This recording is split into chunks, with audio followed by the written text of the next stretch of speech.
You are about to see the exact reason why your country shouldn't take money from China. Last year I warned you with this video about China's plan to take over the world by putting poorer nations in debt. This video exposes the first official sign of that.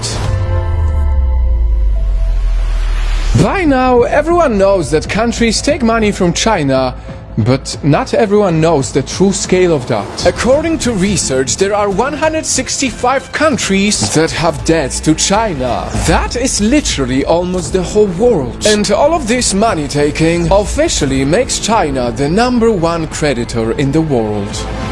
And as we all know, sometimes the creditor has to come back and claim what's theirs. And so China came. There is a country that just lost their only international airport because they couldn't pay the debt. Now the airport belongs to China. Can you guess which country is it? Its capital city is Kampala, and it is officially the most ethnically diverse country in the world. Is it the Philippines, Uganda, Bhutan, or Ukraine? In the last couple of days, the world reported about Uganda losing its biggest and only international airport to China. All because they reportedly failed to repay their loan. And this is just the first step of many more where China comes to collect their debt, slowly taking over poorer nations.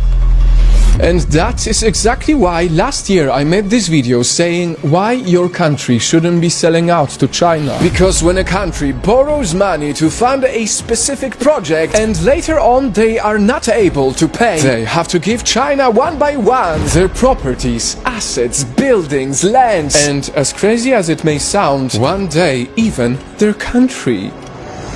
Here's how it works. In 2015, one of China's biggest banks lent Uganda $207 million to expand its most prominent and the country's most important airport. $207 million, 20 years to pay, and a grace period of 7 years. But somehow, only 6 years later, China is already preparing to take over. While both Ugandan and Chinese governments have denied the takeover, the debt trap that China put many nations in is undeniable.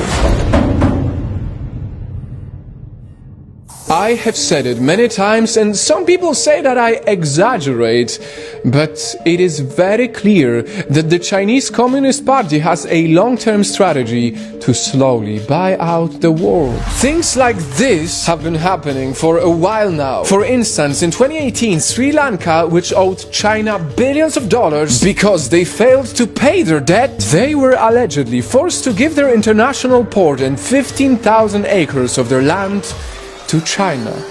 It is an obvious pattern, a pattern that ruling governments with no integrity ignore way too often. Because it is easy for the governments to take the money from China and then say to the voters, look, we are progressing, we are building our country. But these governments look at the next 5 years and not the next 20 years. That is why Uganda just lost their only international airport. That is why Sri Lanka lost their port and land. That is why many more countries will keep on slowly becoming China's possession.